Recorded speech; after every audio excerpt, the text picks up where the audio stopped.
Hello, everybody, and welcome back to the channel and another video. Let's play the intro and then get right into it.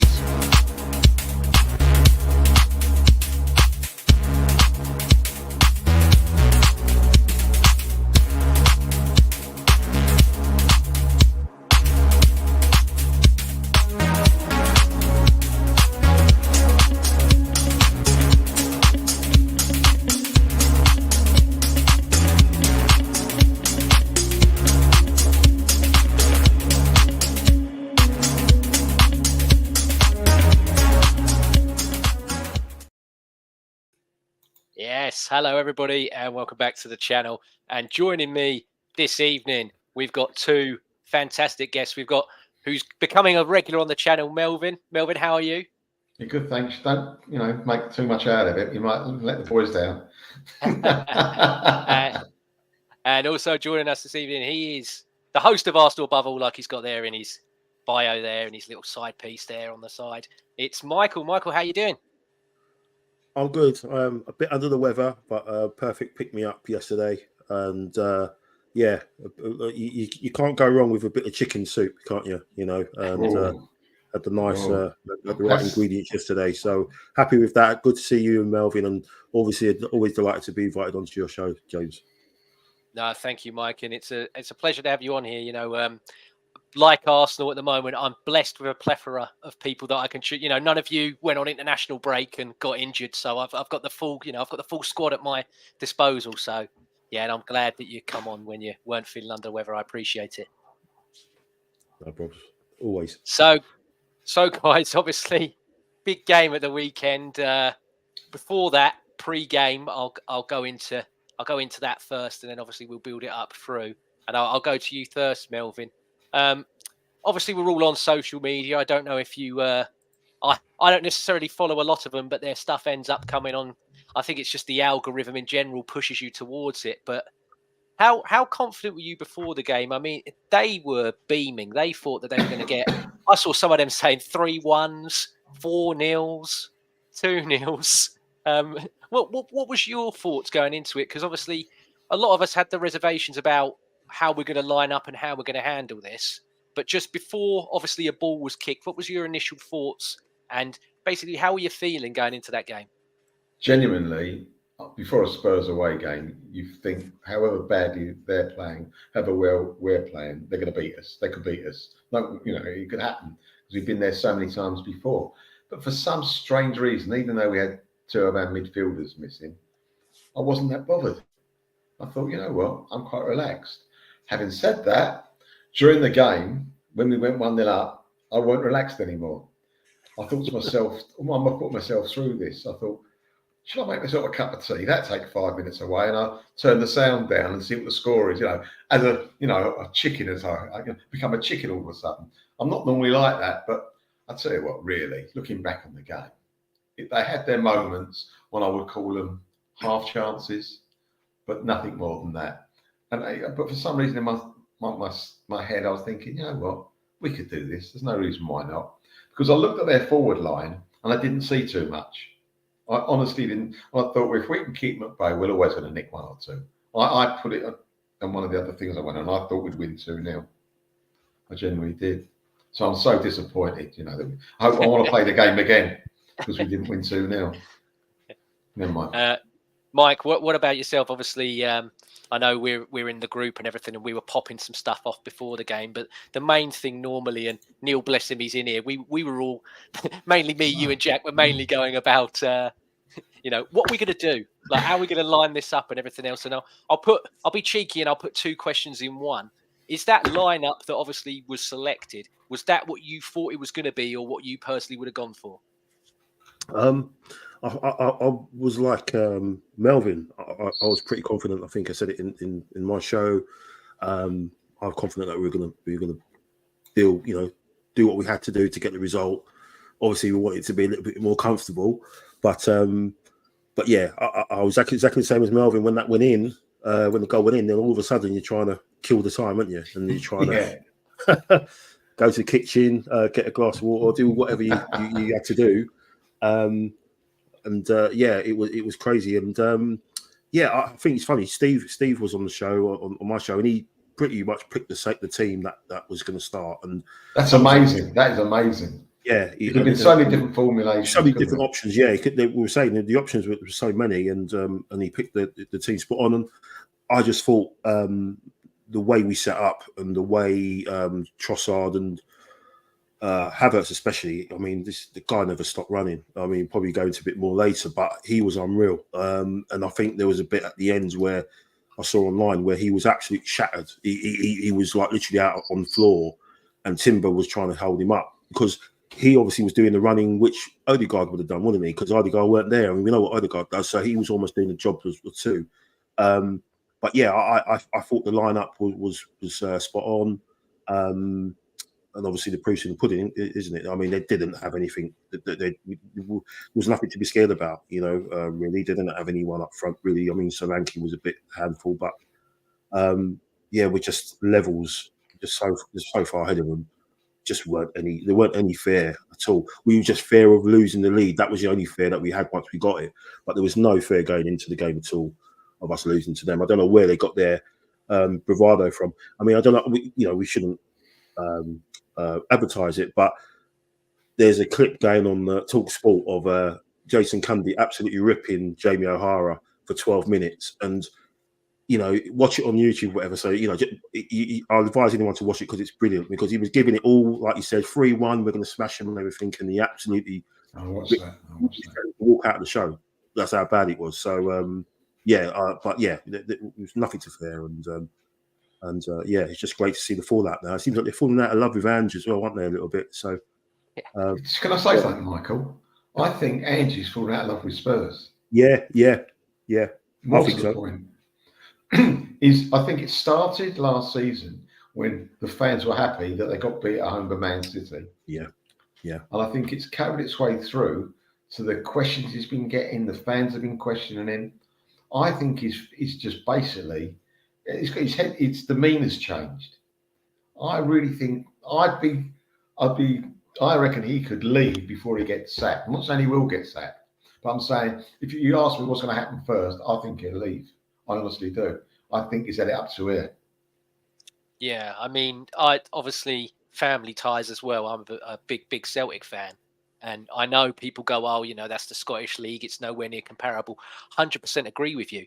But I know mainly Celtic win that league at a canter most of the time, but everywhere else he's been, he has set a standard of winning trophies, and he won't accept that. And I think, like you said, Melvyn, yeah, he was so angry, and it was stuff within it was in his own staff. His own staff were like, "Oh, it doesn't matter if we lose to." I didn't know that. If we lose, the fans. No, some of them in the back room were like, "Oh yeah, I don't mind losing to City because then Arsenal." And he was like, "Well, no, we want to be in the Champions League, so we need to beat City." And that's what makes me laugh. A lot of their fans were moaning and complaining about the players that they bought, who a few weeks ago, by the way, they were all world-class players. They were all amazing players a few weeks ago. It's only that they've lost to Arsenal now. These players are rubbish because they were amazing. Solanke was the best striker in the, that money could buy a few weeks ago. Now, all of a sudden, we're buying Bournemouth players. That's why we can't compete. Just funny how they turn things around. But yeah, and I think, like you said, Melvyn, I think he's just gonna be like, I can't be around this because. I mean, it was very funny, weren't it? They weren't all doing the Poznan at the weekend when they lost that game, were they? It's weird. Didn't see it's funny as well. It's funny as well that like you said, the players that they've got, Solanke and what have you. Maybe if they beat City and got in the Champions League, they might have had a bigger budget to maybe get better players. Maybe exactly. Do you know what I mean? So it all kind of comes back in the end, and they got what they deserved. And the way they. But Michael, it gets to a point you think to yourself, they probably hate Arsenal more than they love Tottenham. yeah, I think that's right, mate. I think we literally were the last thing on their minds when they go to sleep, and then the first thing we think about when they wake up. That's what that fan base is all about, and they get it through to their players as well, and it's so pathetic and sad, really. And I think the keeper tried to do that as well. He knew he was having a bad game, so he thought he would try and do something with Timber and get involved, and then then he bottled it. Then he did bottle it. He bottled it massively. When it all went off, he just walked away, didn't he? He was like, "Yeah, he did. Oh, what's going on here? That's a bit strange." Yeah, he did. Yeah. One of the other things I thought was quite funny is I won't say who, but you don't know the person, but not that he's going to watch this anyway. But a certain person I know quite well said to me, threw away a comment, the best centre half in the world. So I thought, who's that then? Imagine it would say Saliba. But he is a Spurs supporter, and he said the Argentinian one. What's his name? Romero. Romero. And I looked at him, I thought, are you for sure? Anyway, and then the Spurs fans will tell you the geezer who plays next to him is the fastest, fantastic interceptor, blah, blah. Right? So I'm trying to work out, perhaps you could help me, gentlemen. You've got the best centre half in the world. The geezer next to him is unbelievable, and they can't defend the corner. How does that work? That's their job, isn't it? Or have I missed something? Yeah. I mean, I've said it for years that Romero, obviously, he's won a World Cup and he's won a Copa America, but he's been carried. I mean, the guy's just a clogger. I mean, they go on about how great he is because he's running around playing at false nine. I'm like, well, I don't want my centre back up front. Funny enough. But isn't he a liability though, James? Yeah, he's terrible. Honestly, you can always give away a penalty. You can always get sent off. Yeah. I mean, the only one that's somewhat worth their salt is Van der Ven. And if he carries on the trajectory that he's on, he's not going to be there any longer because, I don't feel bad saying it, but a proper club will end up buying him. Or you get fed up with them. You get fed up with them. Yeah, because they're not a proper club. You guys summed it up a minute ago. Their whole thing is about how it's not about what they can do for them. It's about what we can do to stop Arsenal. That's their existence currently. And that to me, I mean, they spoke about how we played and the style of football that we played in the derby and how embarrassing it was. I'm like, it's nowhere near as embarrassing as like we talked about a minute ago. You guys doing the Poznan, losing a game that lost you Champions League football, which again has affected you in terms of the players that you could buy this season. Yeah. But I think Sorry, Melvyn, go on. So sorry, James. I think it was last season. Sheffield United, was that the only season in the Premiership? Was it last season? They played at home. Yeah, I know. 2 seasons. Yeah. I don't know if it was 1 or 2 seasons ago. They were 1-0 down after 92 minutes, Spurs, and beaten 2-0, Sheffield United.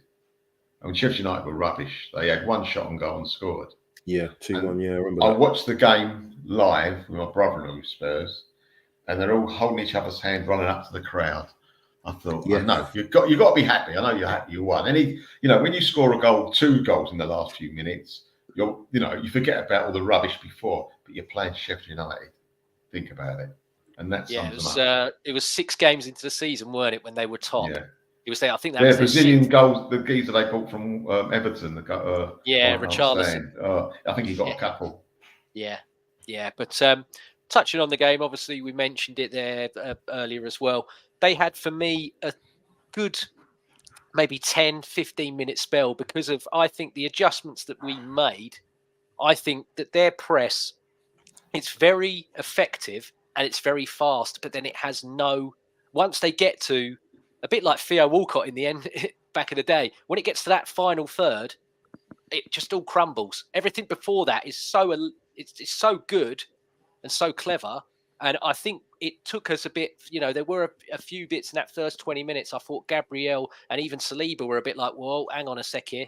Like it's advancing past Jorginho and Partey a bit more than what I thought it was going to. Uncomfortable, was it? No, and I know a lot of other podcasts have mentioned it, and I'll put it out there as well. I thought that was one of Ben White's worst games I've seen him have for a while. I think Saka really, really bailed him out. I mean, at times it looked like Saka was playing as a wing back, and the same here for Martinelli. And I know that we want our forward players to be a bit more functional in a forward aspect, but I cannot critique any of them. Even Trossard, who I didn't think had a great game, I can't critique him in terms of their defensive work. I think that's the most I've seen Trossard run around, actually, for a very, very long time. He put an absolute shift in. But, yeah, they're talking about the chances they had. Obviously, David Raya, again, amazing save from Kulusevski, and I know there was a few others, and he helped us out there. But if you looked at it on balance, that first half, even though they had more chances, I think Arsenal had the better ones. Obviously, we had the Havertz header, and then we've got the one from Gabriel Martinelli. And I think, Melvyn, you said this ages ago with me on here.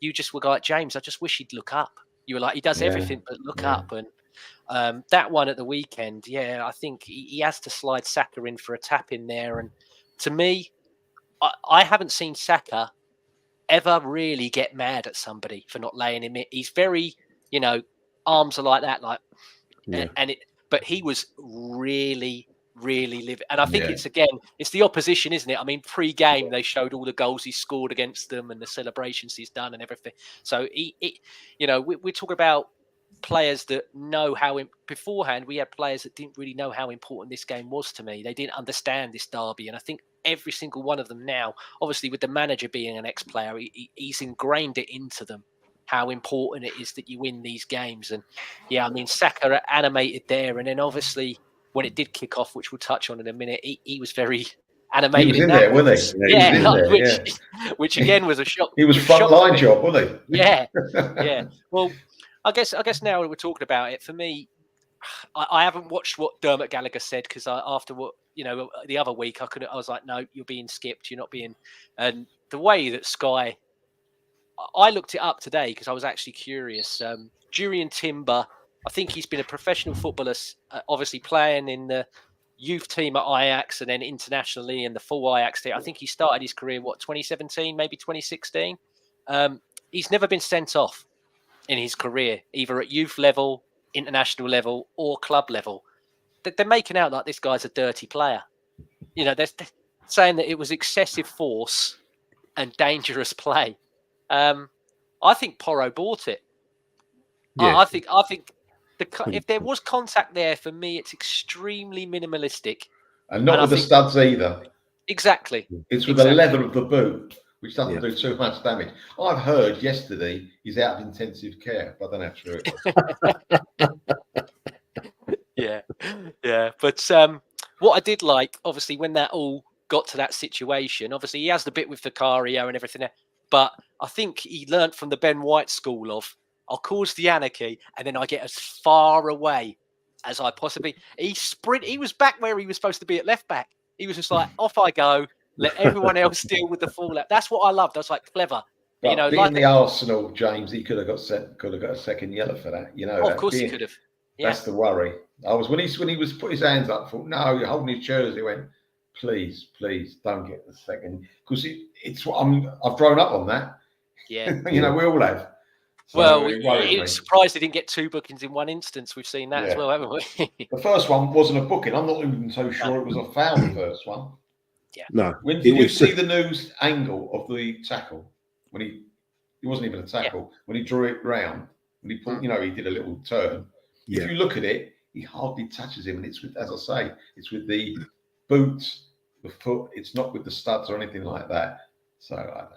It was all Porro. Porro did all that, like you said, Melvyn. If he just, he's lost out on the ball, he's trying to get the guy sent off, we're in trouble. You know what I mean? And he pops up. He's not limping or anything wrong with him. It was just all him, just again trying to get an Arsenal player. He was hurt, Michael. He was hurt. Yeah. He got his feelings got hurt the way he got mugged off. Should have had a pen as well in the first half. With that Havertz header, it hit Romero, and that ball was going to Trossard. If it hadn't hit his arm, Trossard's got a tackle. I don't know the rules anymore, Michael. Honestly, I don't know the rules anymore with handball. Doesn't matter where the ball was going. I thought it was just I don't know, but you've seen him given. You'll next weekend. Same thing will happen. The same thing will happen, and it will be given as a penalty. But that ball was going towards Trossard for tapping into an open goal because the keeper was done. But they just said, "Oh, VAR's checked it and it's whoosh, it's all done, cleared." It was a good header, actually. He headed that well, Havertz. So when you said that he ran about everywhere, I'm going to put one other thing. What I thought was brilliant. He put his body on the line on Sunday. He was absolutely immense. He was basically by himself up front in that centre bit. He had no real what I would call support, but he held it up so well. I thought that was one of his best games for us. I really, I talk about Raya. I thought, what's we bought Raya for? What we bought Carl Havertz? What we bought him for? Right? I did. I genuinely thought, and then when I watched him a few games, I thought, we've bought one here. What is going on? This is ridiculous. But I've got to admit, after that, I'll keep my mouth shut. Let him buy who wants to buy. Yes. Got it Yeah. so wrong. I got it so wrong. And I think as well, you know, a lot's been said, obviously, about how we played and how we approached the game and everything else. I mean, I haven't watched the channel because, again, it's not someone that I really want to pay attention to or listen to. I saw Rio Ferdinand apparently had Jermaine Pennant on with him, and he said that Mikel Arteta is a more advanced version of Tony Pulis. He said the way that you do set pieces and the way you go long, your football What? Arsenal's football reminds me of Tony Pulis. Is that the Tony Pulis that didn't give out Winger a game when he had him on loan and he finished up at Bayern Munich and won everything going? Yeah. Yeah. I mean, that to me, again, it just speaks to what Neil and everything said previously about the laziness. You know, they just throw things out there and go, what's going to farm? What's going to get me the engagement? Oh, I know. I'll compare Arsenal to a team that Arsenal fans hate and despise, and a manager that Arsenal hate and despise, and that will garner the clicks and everything. But one thing I will say, the way that we played, I was extremely impressed because of, again, it was a collective and a defensive, and I don't think enough has been said about how well that Mikel Arteta in-game managed that. Because I think second half, he looked at what had happened with Thomas Partey and with Jorginho. Because for me, as much as they did a solid job, there were times there with Partey where I was like, oh, you're giving the ball away too much for me, mate. Yeah. And Jorginho as well. Jorginho at times was doing the Odegaard thing where he's leading a press. So I was like, you're not, as much as I think he's been a brilliant signing, I'm like, how effective are you in that area? You know, not fast enough to do the press. Yeah. Well, there's that, but also I'm like, I've never really seen you, Jorginho, that far up the pitch scoring. You know, he can take a penalty and he can hit one from range at times, but I've never seen him really play like, oh, I'll get the ball inside the box, shimmy past a person, you know, cut round, cut it back to somebody, or smack one into the net. But when he dropped Thomas Partey deeper and was basically like, you be a third centre-back for me, and then that lets me get the other two a bit more on it and let Martinelli and Saka get a bit more on it as well. I think that really, really helped us. And I think, obviously, that done us the business. But going into, obviously, certain players, and on this show, we always pick a man of the match. I'll flash it up now like I normally do. I've gone for this guy this week. I really, really was impressed with him. We knew from the first time that we saw him in pre-season last season, and then even against Manchester City, we knew this guy was a bit special. Obviously, he didn't get to do that last year, and I think this year he wants to prove a point in just for him, not only for himself, but also he could be like, look, I contributed to helping you guys get across the line. You didn't do it last season, and I couldn't help you, but I'll help you this year. And I listened to Jack and Neil this morning on the Purely, and I do agree with what Jack said. I was very big on Tomiyasu being our best 1v1 defender at the club. I think this guy's next level. I think this guy is, I really do, especially against tricky wingers, even in the small sample size that we've seen. I think this guy's the real deal. But what about you two? Did you have any other shout? I'll go to you first, Mike. Did you have another shout for man of the match, or were you happy with Timber and Timber's performance? Yeah, I thought Timber was the standout for me. I think you agree. 1v1, he's an absolute beast, and I think he's probably the most press resistant player as well that we've got in the team, because he manages to drop his shoulder and get away. He was causing some havoc out there on the left, and he was linking up well with Martinelli a couple of times. He got in. He had a good shot, I think, as well, which looked like it was going to cause some damage, and they got a block on it. But yeah, I thought he was excellent. I know Johnson had a couple of runs at him second half, but yeah, he just looks solid. He just looks an absolute class player. We're so well stocked in defence. We've got Calafiori as well, who we haven't really seen.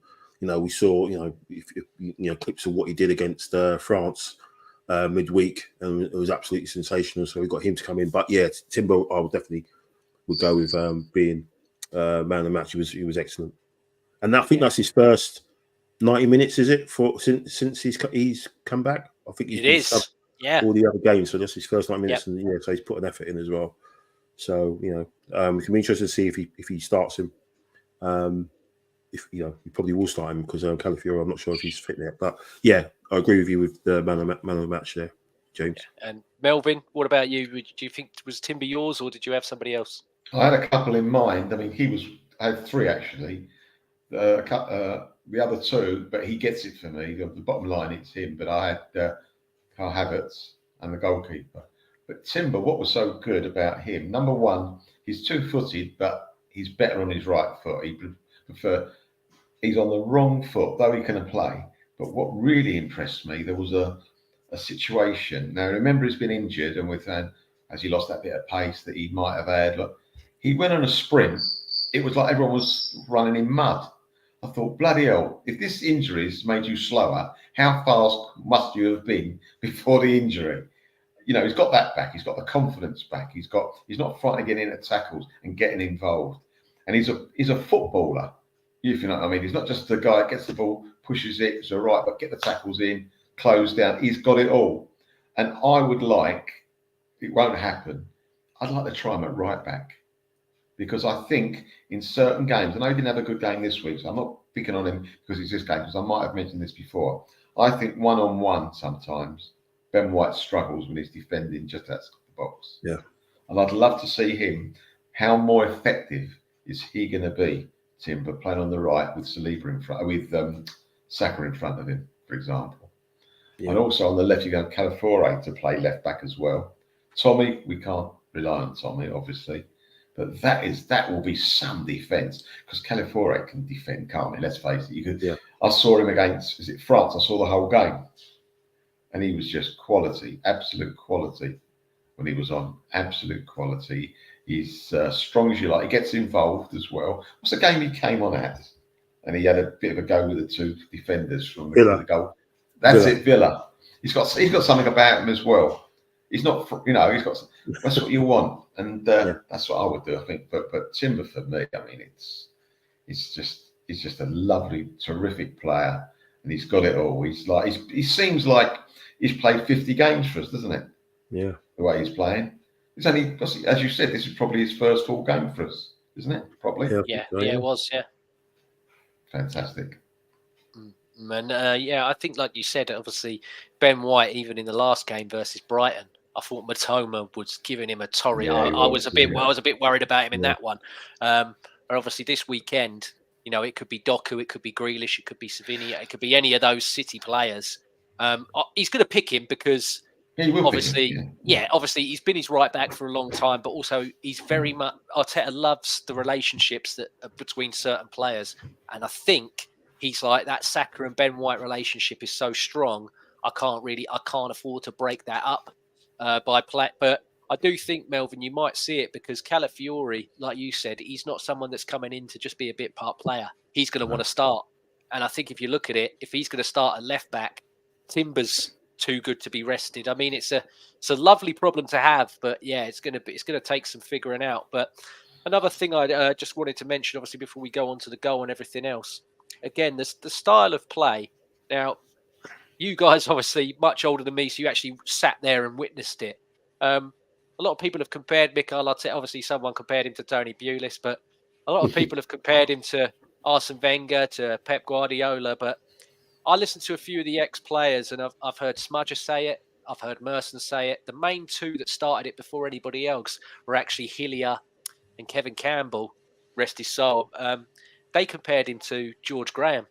And I look at the way that, from what people have told me and from everything else, and I can see a lot of similarities here. I think, obviously, Graham built it from the defence first, and then later on it progressed. And they used to have the tall striker. Then after they won it with the tall striker, that's when they bought the gunman striker, which I feel, again, could happen. I think, we got the big player at the moment who is helping, and he's not scoring as much goals as Smudger did back in the day, but he will definitely score. And then I do believe that that's the next evolution of the team, is actually buying someone that will get us the 25 to 30 plus goals a season. But what do you guys think on the George Graham comparison? Because obviously that 91 season where he only lost one game, I looked at it the other day, and there was only 6 games in that season, league-wise, that we actually scored more than 3 goals. So they were still quite, that's the classic 1-0 to the up, but there was a lot of 2-1s, 2-0s.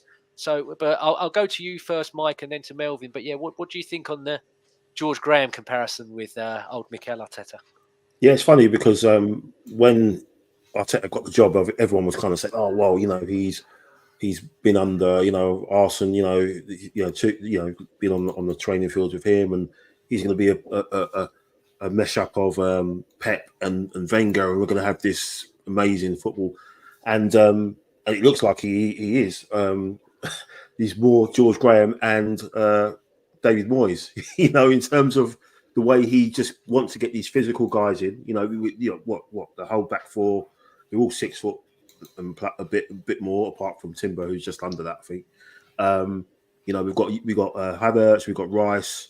All big guys. Who are going to be physical and be there for the fight. So it's like he's got elements of that of Moyes. He's the understanding of having a strong team in who are going to go and battle. But he's obviously got technically great players, obviously like Odegaard and Saka and what have you. So I think it is interesting. There are elements there that he's focusing on the defence. The defence is unreal.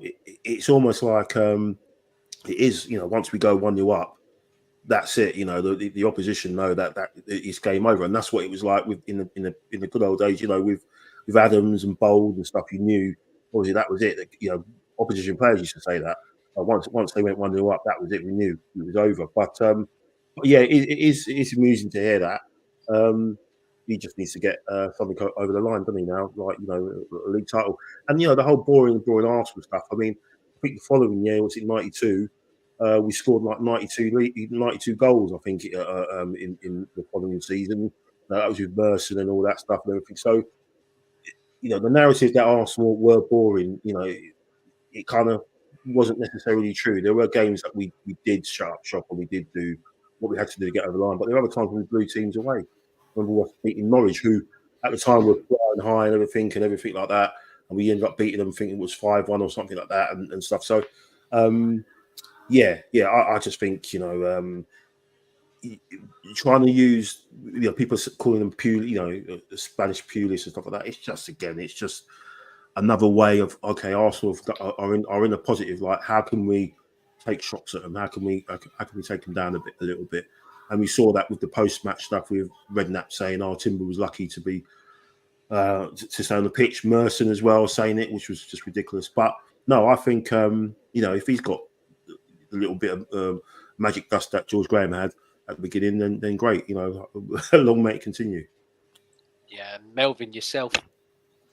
The comparison with George Graham, there is another one. You talk about scoring a goal and defending well, but when you talk about Adams and all that, you've got to remember Adams and the other centre halves, Stevie Bold, for example, they were very good at scoring goals from corners and making it for one another. And this is another comparison people don't talk about. There's definitely something in that. We are dangerous from corners. Yeah. It's great to see. Now, I think teams will soon be defending not to give corners away against us. It's not like, they're not going to be able to give a sloppy corner away. It don't matter, does it? It does matter. And that's in their mind now. As the record gets higher and higher about this goal scoring feat we've been doing from set pieces, mostly from corners, it gets in their mind. I mean, let's face it, their goalkeeper was jittery at corners, and no one was even near him. He was getting jittery, wasn't he? He was flapping around. So that is something. I mean, I've been told from a good source that from day one, once you start going, that George Graham rated Mikel. Seriously, I was told by a very good source, rated him. And all I used to question this guy when things weren't going particularly well. I said, what's he saying now? No, nothing's changed. Nothing's changed. There is definitely a few parallels there. The way they will die, the two managers die for the club and expect the players to do the same. And there's no quarter given. There's no excuses. You get on that field, you forget what you got someone injured, forget about that. You're on the pitch, you're wearing the Arsenal shirt, you've got to expect to win or get something.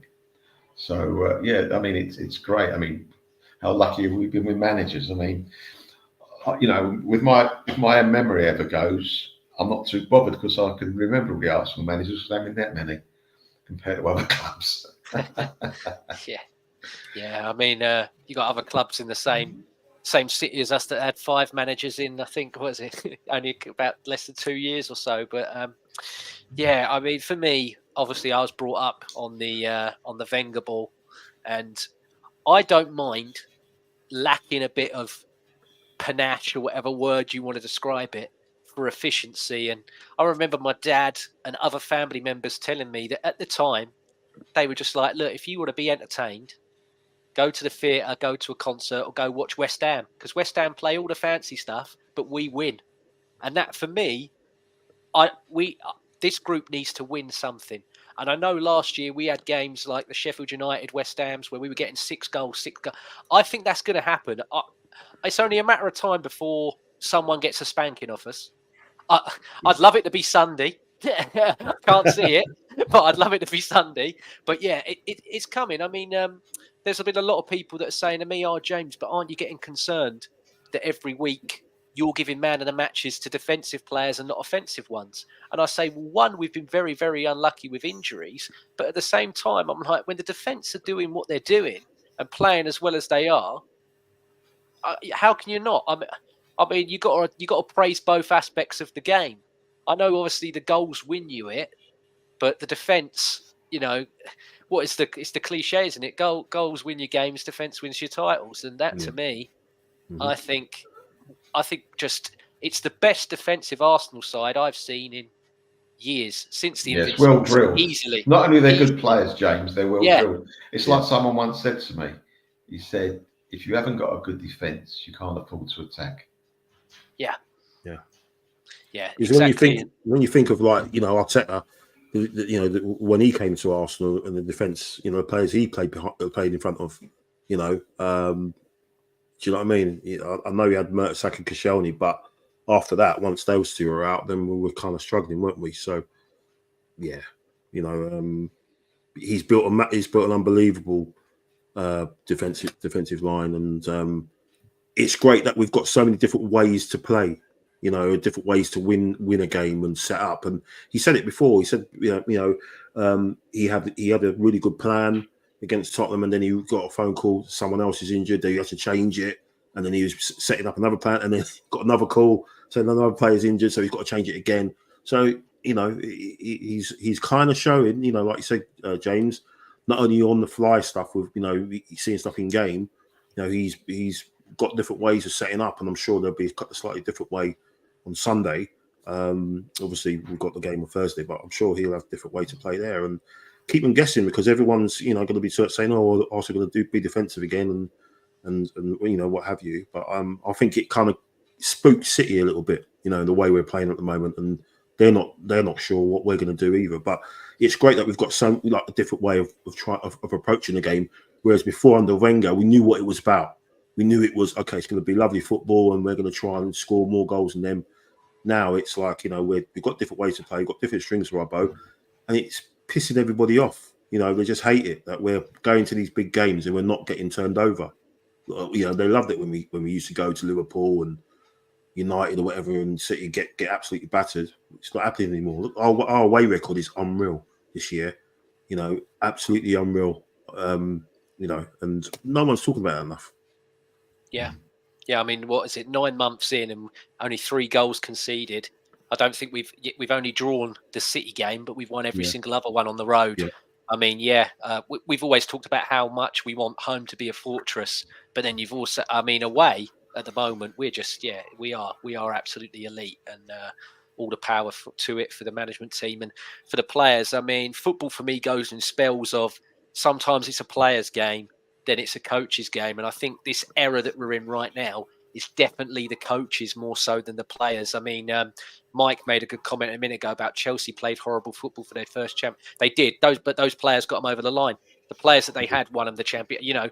Di Matteo was on that bench being over-yelled by John Terry behind. John Terry was coaching that side, not Di Matteo. He was screaming at them more than it. And then at the end, he put his full kit on to obviously get presented with the thing, didn't he? That was all the big meme back in the day. But 100%, I think it's a coach's game at the moment. And Mikel Arteta, for me, is just growing. I've had questions about plan and in-game stuff, and also when he gets too emotional. when something kicks off and he gets emotionally involved, that then feeds into the team. But yeah, I think currently everything so far has been absolutely spot on. But we'll just go into the goal here. And Melvyn, you made a great point about the goalkeeper earlier. For me, there, Ben White, he weren't as aggressive on him this year as he was the season before. I think because he knows they're going to be looking out for me this year doing that. But he's getting into something with Maddison, and that goalkeeper for me is looking at them two with what they're doing when he should be looking straight. You know, he should be looking straight. I need to get that ball. Whatever happens, I need. If I have to punch, you know, Jens Lehmann used to be like, "I'll punch you and the ball if you're in the way." But this guy, he's getting sucked into this over here. Romero, who we spoke about earlier, I wasn't a very Mike. You were a good centre forward. I've seen you mentioned it before. You said Google it. I did Google it. I found out. I saw the statistics. But when I played centre forward, because luckily for me, I've been 6 foot since I was about 10. I think my mum was putting Miracle Grow in my cornflakes when I was a kid. If I saw the back of your shirt, I knew you can't see me. So I knew I can spin round you there, and then I'm on you. And it makes me laugh that the most clinical Brazilian that we've got in the squad is the one that's a centre-back. He's more clinical than Martinelli and then Gabriel Jesus, isn't he? But I'll go to you first, Mike, and then to Melvyn, obviously, the goal. Here's your time. Wax lyrical about it. Yeah, I mean, we talked about the man of the matches before. I think, I think I'll change it. I think Timber was superb, but I think I'll go Gabriel as my man of the match because just throughout the whole game, I think he made a block just before the goal, and then 2 minutes later, he ends up scoring it. But yeah, obviously, your boy Saka getting more numbers. Getting another assist, so every game, in every league game, he's produced numbers, and again, the goal. I think Merson was saying that the goal should have been disallowed because he pushed Romero and stuff like that, and it's just like, are you serious? Yeah, but Joe Linton wasn't a push last year. That was a push this year, but yeah, Joe exactly. Linton it's just ridiculous, and it's just a fantastic moment. I don't know how many times you've watched it, guys. I must have watched it 100 times, just to different angles, the bench cam. I watched it to the Titanic music yesterday. Yeah. I want to come back along again. I haven't done that yet, so I've got to watch that one. But yeah, just a great moment. And Gary Neville was saying when the corner was given, it was almost like you knew something was coming, and all the videos, all the TikTok stuff as well. People say, "No, this is it. This is the moment," and you just kind of knew. But really happy for him because he's always the one that people are always talking about that partnership. If it's going to get broken up, he's going to be the one that's going to make way for Calafiori or whoever else it is. But he's been unreal since whatever happened last season, the start of last season.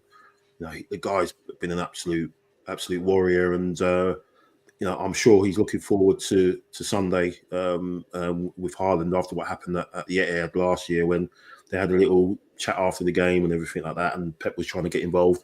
But no, just a brilliant moment, man. And when we were saying how were we feeling at the start of the game, were we confident? And really, when you think about it, we had Gabriel, we had Jesus, and we had Heaven in the squad. So really, they had no chance, did they? Absolutely no chance. Very true. So, it was just a great moment for him, and glad we saw it out. But he will be my man of the match for that, just for that, and just the whole overall performance, amazing. Nice. Melvyn, yourself? Well, for the goal, I don't know why their goalkeeper bothered to make a token dive. He's lucky getting his hands to it, but have broken every bone in his hands. It's a fantastic header. I mean, it went like a bullet. It was fantastic. He made the space for himself. And really, you'd imagine that when I saw it first, I thought, who was marking him? After I was jumping around, obviously. I thought it must have been the centre forward or the winger marking him. Obviously, they ran out of numbers first. I didn't realise when I first saw it that Romero was the guy that's supposed to be marking him. It was so far away. He must have given him a train ticket somewhere because it was so. Seriously, that was embarrassing. He was so far away from when he headed the ball. He was talking about no man's land.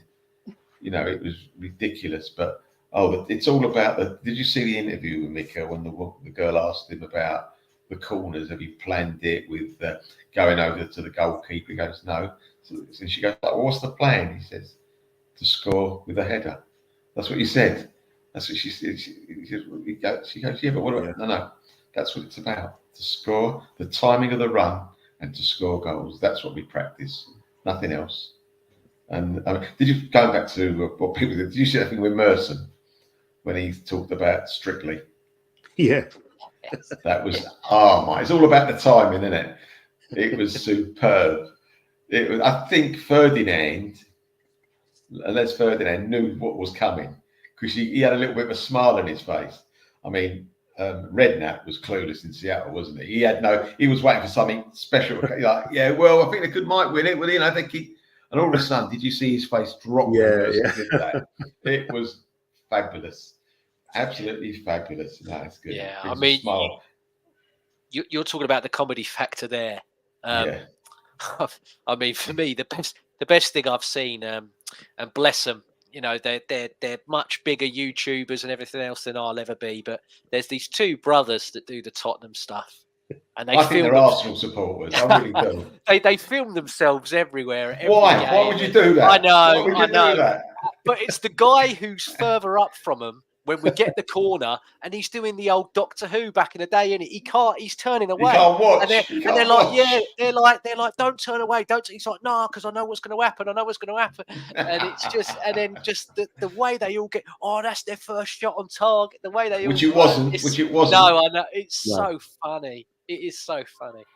It really is. But you talking there as well about what we had on the bench, Mike. I've got to bring somebody up because they moaned about how all they've got is kids, and these kids, there's no kids with talent. Well, there was a 17-year-old that come on here, and the first thing he done when he got on the pitch was absolutely send someone to get him get him something from the corner shop. It was unbelievable. I mean, this guy. I know what I was doing at 17. I was being an arse. I was my parents were begging me to get out of the house, get a job. This guy's playing in a North London derby. Unfazed. I mean, we made jokes about earlier. That's the word I was going to use. Unfazed. I was going to use. Yeah. I mean, we made jokes earlier about we've never seen him smile. Yeah. Yeah, it's true. I mean, how special is this guy, Mike? He's ready. If there's any doubt, any doubt whatsoever about this kid, he is ready, and I would love to see him start Thursday. I think I said again on the show saying he will 100% start against Bolton, but I want to see him play some significant minutes on Thursday. But it's crazy when you think the coolest head of the three subs that we made.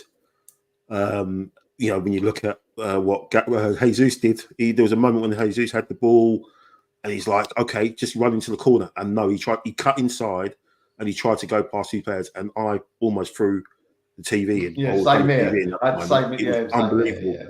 And then Sterling had that moment where he could have had a shot, but he took too many touches. And you've got this 17-year-old kid who was getting the ball. He did that little, when he sent, matey to get the half-and-half scarf from the shop, like you said, James, and and then he sent it, cut back, and then he laid it off. And everything else you got, little nice 5-yard pass, keeping it ticking over. I mean, amazing. And we were saying, is he going to start? Is it too much for him to start in a situation like that? But I think Arteta did the right thing, giving him that little taste at the end as well. And he's ready. He's absolutely ready to start. Start Premier League games, Champions League games. I think you just got to let the kid off the leash because he's got the coldness. I think that look on his face is not a meme or whatever. That's how he is. He's just all business. That's what he's there for. He's not going to let anything get to him. It's all about business. And I think, when he does get his chance, you're going to see that. Seems like he's mature beyond his years. I think you said in the chat he's 35. He's not 17. He's 35. He's got a massive head of hair on him. Look at me, and he's got massive head of hair in him. I mean, he's ready. He's 100% ready. Yeah, Melvyn, obviously you've seen a lot of special young players come through over the years. Do you think he's going to be up there? I believe so. Yeah, I really do. I mean, you use the expression unfazed. I say that's perfect for him. He just gets on with it, a bit like Saka did. Saka never looked out of his depths when he was 17, and he had a big part to play for us. Saka, let's not forget what he did for us when he was 17 and 18. Playing out, could be, he might have been playing out of position at fullback. Who knows? What his position was then? But this guy is just pure football. He's got the ability, he's got the hunger, got the desire, he's got it all. And I said I'll put it out this week. I'd love to. Can't wait to see him start for the Arsenal. And someone jibbed back, going, "Yeah, you going to drop?" I said, "Well, not necessarily this year, necessarily, but I think it's quite close. It's quite close. You know, if Odegaard's injury is longer than we think, and we don't know, you've got to give this kid a chance. Not every game, but give him 50 minutes, 60 minutes, slowly build it up. Because that's his position, I reckon, where Odegaard plays, where he could definitely play there. And I don't think, I've got no question about it, he will not let us down. The only problem I got with him is that we overplay him. But that's not his fault. That's the manager's fault. But other than that, when he's wearing the Arsenal shirt on that field, I'm more than happy. And I'd say what was quite telling last season, I think when we played, he'd come on up against West Ham away, and Odegaard didn't stop giving him the ball. Now, why would he do that?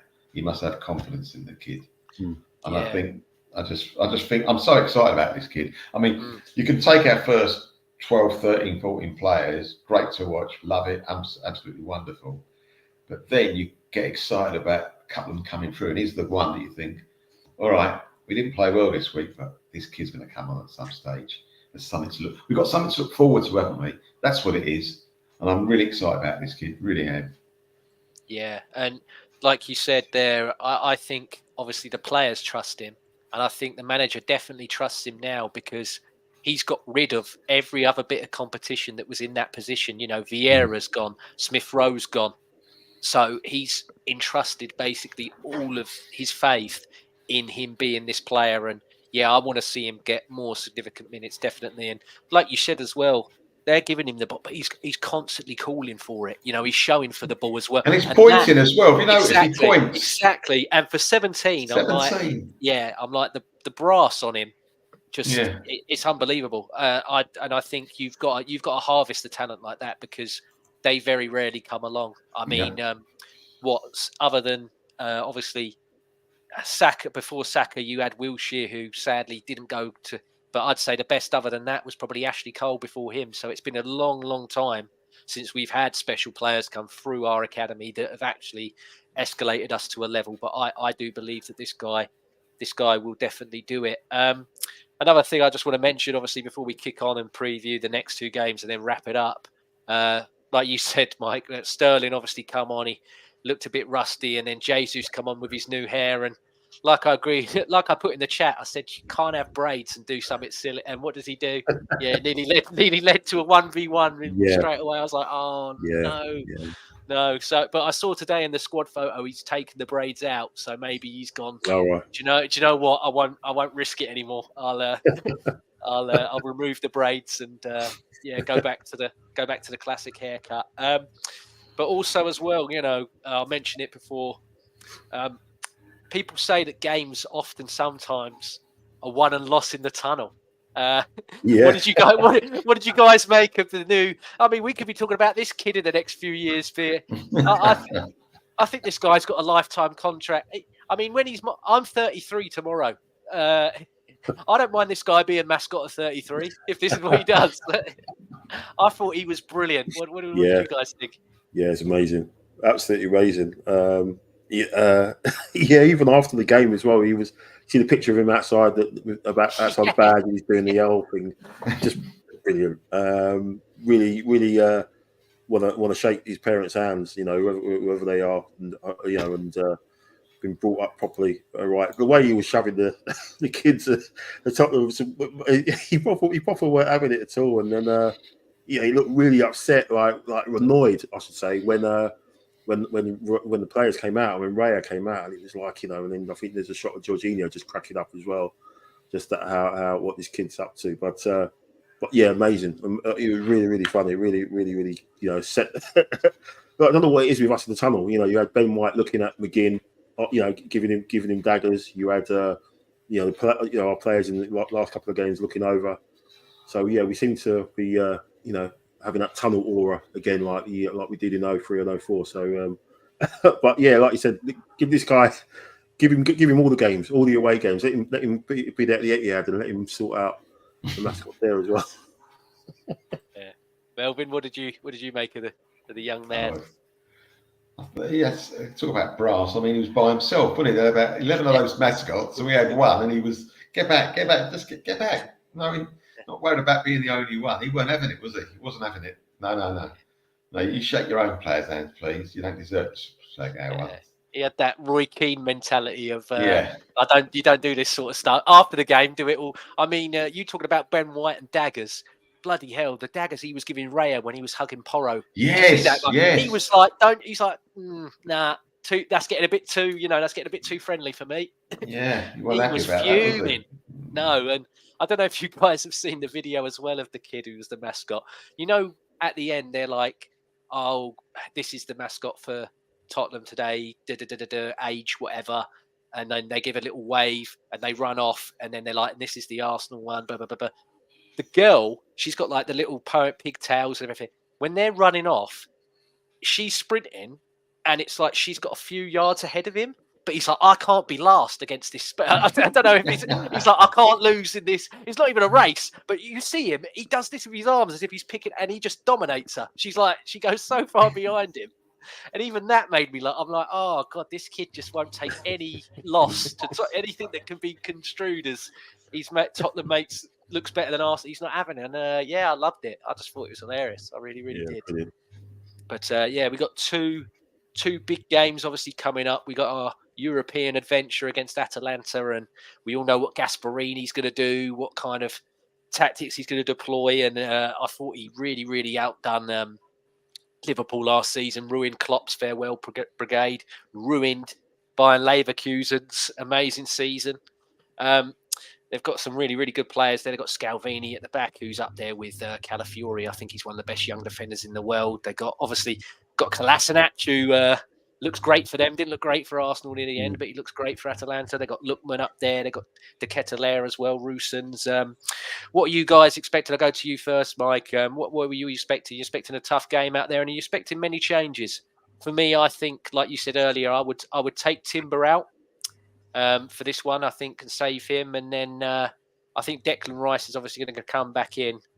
I know we all want Nwaneri to start. I don't know if that's going to happen. I'd love him to. Yeah, it's crazy because City play a day before us, and they're at home, and we play on a Thursday, and like the turnaround and stuff. So it's going to be so awkward because I think he does have to rotate for that one. He does have to have at least he needs to make at least 3-4 changes tops. I think looking at the game at the weekend, obviously Rice will come in. Probably for Jorginho maybe, or maybe even Partey. So he keeps Partey fresh for that because I don't think Partey can do another 90 minutes. Maybe Jorginho does 60 and then Partey comes on and does the rest. Defensively, Timber depends on if you want to stick Kivior out there. Kivior could have went to Atalanta.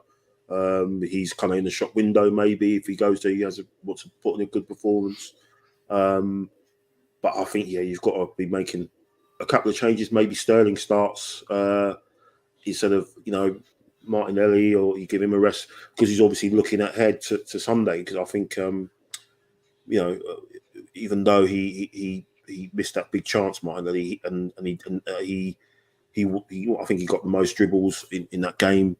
He showed little flashes of himself, his old self. So I think you do have to make at least 4 changes, James. Just what and where part of the team, I think Havertz, can you afford to drop him? Do you put Jesus up front? Because we know what he's like when Champions League music starts.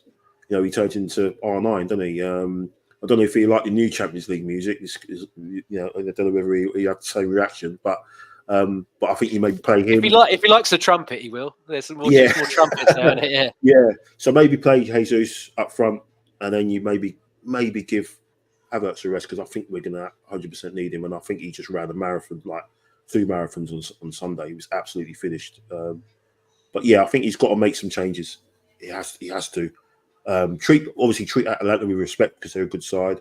But I think he has to make at least 3 changes from Sunday, because it's just crazy this run of games we've had. 3 massive away games, and we all know what City are capable of. But I think 3 or 4 changes at least to make sure we go to Sunday, in good stead.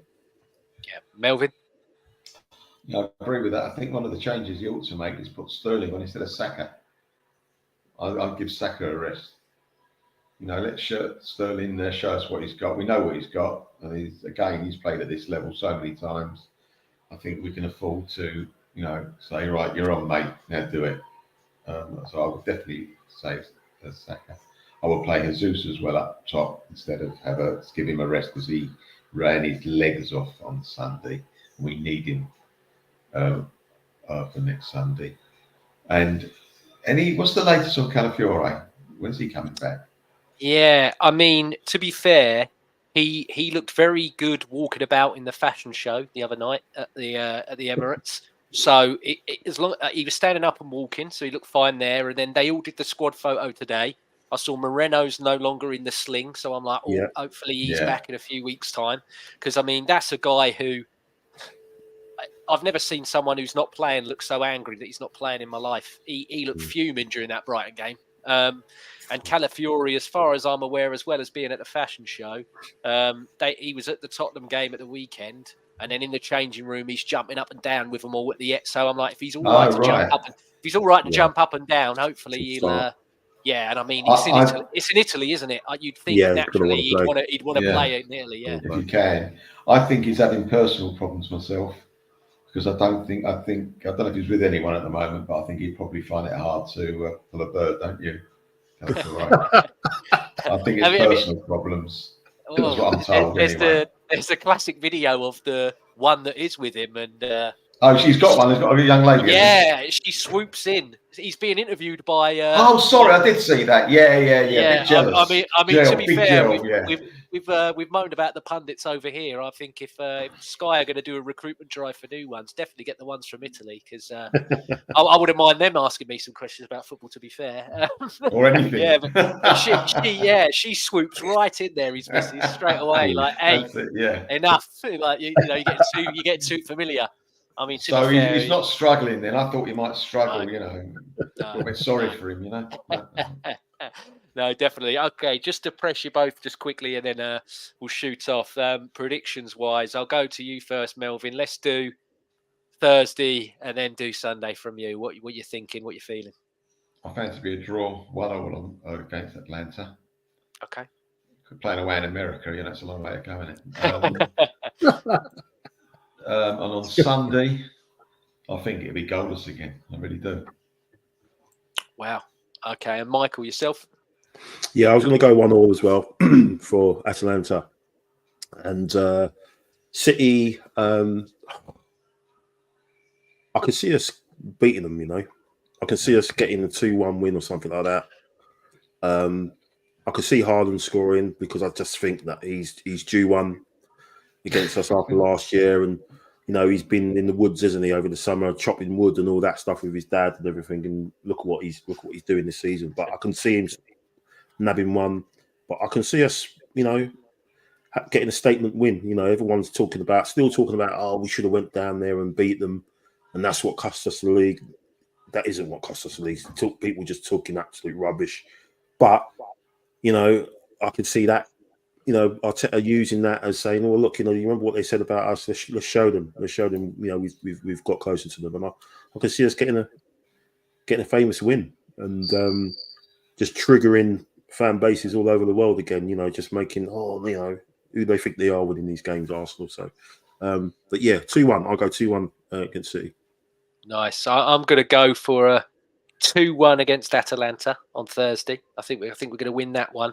And then I think we're going to win 1-0 at the weekend. I think it's going to be a classic. Again, it's going to be another game where people are going to critique how we play and everything. But I think we're going to catch them. I don't know if we're going to catch them on the break and score a bit like what we did at home last season, or someone like a Havertz or someone's going to do that. He's going to jump up and get one in.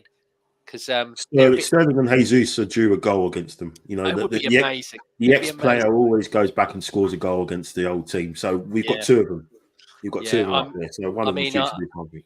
Yeah, I do agree with what you said as well, Michael. Though, like old Haaland at the moment, like you said, he's been hearts on fire from Rocky IV, and it been blaring all summer. Well, I think he was one who was like, right, I don't score enough goals and then what? He's got 9 in 4 games now. I'm like, he's definitely been plugged back in, and they've done a factory reset on the guy, haven't they? So yeah. But no, thank you both. Before we leave, Melvyn, if people want to read more or hear more from you, where can they find you, my friend? Basically on Twitter. That's my main outlet, as it says there. So thanks again. I always enjoy it, as you know. Thanks again, James.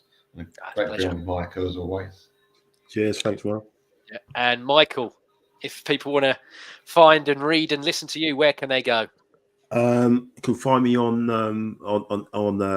X or Elon Musk's burner account, or whatever it is called now, or under Chopper Harris 5791 or Arsenal Above All.